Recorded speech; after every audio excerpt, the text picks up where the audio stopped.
Welcome to जादू Jamui channel. मैं विशाल पूछने। आज हम आए हुए हैं मंत्री सुमित सिंह के आवास पे और यहाँ पे तैयारी चल रही है। नए जो आ रहे हैं आपको 4 अप्रैल को तो जानेंगे क्या पहली बार चिराग पासवान और आप एक मंच पे दिखेंगे, लोग के लिए लगेगा थोड़ा अजूबा? नहीं, ऐसा कुछ नहीं है। देखिए, ये तो राजनीतिक घटनाक्रम के कारण एक दूसरे के लोग पक्ष और विपक्ष में रहते हैं और कोई हम लोगों के बीच में कोई दूरी नहीं है, कोई विरोध नहीं है और दोनों युवा हैं। अच्छा है कि दोनों युवा एक हो जाएं तो एक युवा राजनीति का नया आगाज भी हो जाएगा। तो दोनों युवा एक साथ दिखेंगे तो ये तो नई राजनीति दिखेगी जमुई में पहली बार। बिल्कुल, डेवलपमेंट बढ़ता है। जब साथ में मिलकर लोग काम करते हैं तो उससे डेवलपमेंट बढ़ता है और क्षेत्र का विकास होता है। बहुत सारी चीज़ें ठीक है, कुछ वो भी युवा थे, हम भी युवा थे, कुछ समय में कुछ गलतियां हमसे हुई, कुछ उनसे, ये सब चलता रहता है राजनीति में। और हमारी उम्र क्या थी उस वक्त, अब धीरे धीरे मैच्योरनेस बढ़ता है तो सब कुछ खत्म हो जाता है। और बहुत अच्छी बात राजू भाई ने कही, ये हमारी दूसरी पीढ़ी है, हमारी जो तीसरी पीढ़ी होगी वो भी एक होकर आगे मिलकर काम करेगी। तो क्या लग रहा है, नरेंद्र मोदी ने नारा दिया है 400 पार का, तो क्या एनडीए टच करेगा 400? नहीं, देखिए, नरेंद्र मोदी जी चूँकि देश के यशस्वी प्रधानमंत्री हैं, वो अपने आप को कम आंक रहे हैं। उनको अपनी शक्ति का अंदाज खुद नहीं हो रहा है कि वो कितने शक्तिशाली हैं। इसलिए हमें लगता है कि वो 400 नहीं, इस बार 450 पार करने जा रहे हैं। तो 450 का आंकड़ा पार करेंगे तो क्या लगता है कितना बिहार से कितना रहेगा?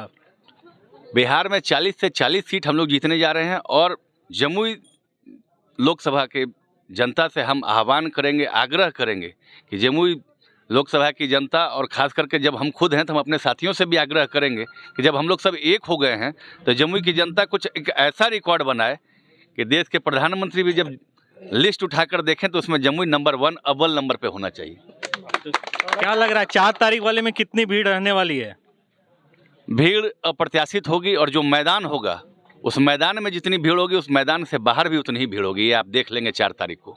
तो चलिए, हमारे साथ प्रदेश अध्यक्ष लोजपा के भी हैं राजू तिवारी जी। क्या तैयारी, क्या कितना भीड़ जुटाने वाले हैं? नहीं, देखिए, जुटाने की आवश्यकता नहीं होती है नरेंद्र भाई। मोदी जब कार्यक्रम कहीं होता है तो स्वतः स्फूर्त लोग आते हैं और उनको सुनते हैं। ये भीड़, देखिए, भीड़ जुटाया नहीं जाता है। लोगों की जो होता है, लोगों की भावना, जिसके साथ भावना रहती है, देखिए इनके साथ भावना है तो कितने लोग अभी एक, मतलब हमको लग रहा है कि एक कॉल पे ये 5000 लोगों को इकट्ठा कर सकते हैं 24 घंटे। तो ये होता है, ये मतलब एक कॉल पे भाई।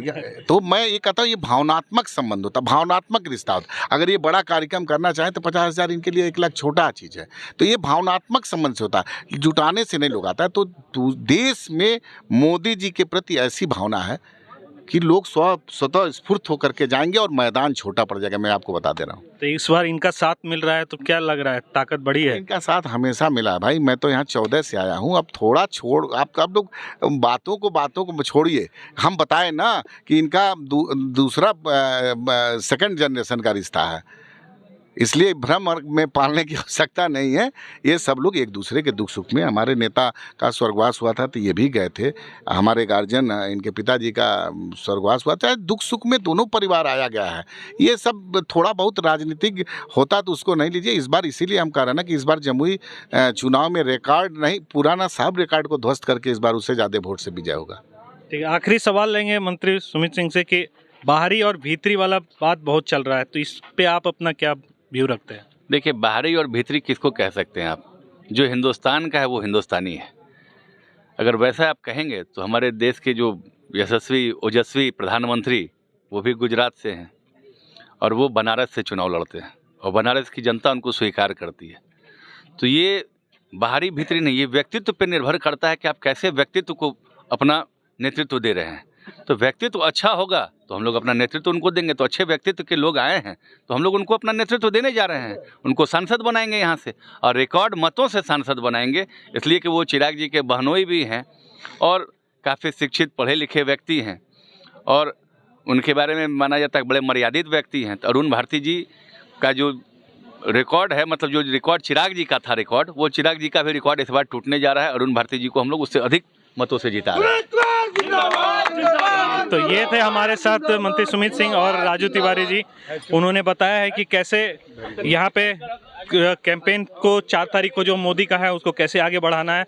हमारे साथ बने रहिए। मैं विशाल पूछने, जादू जमुई से। Thank you.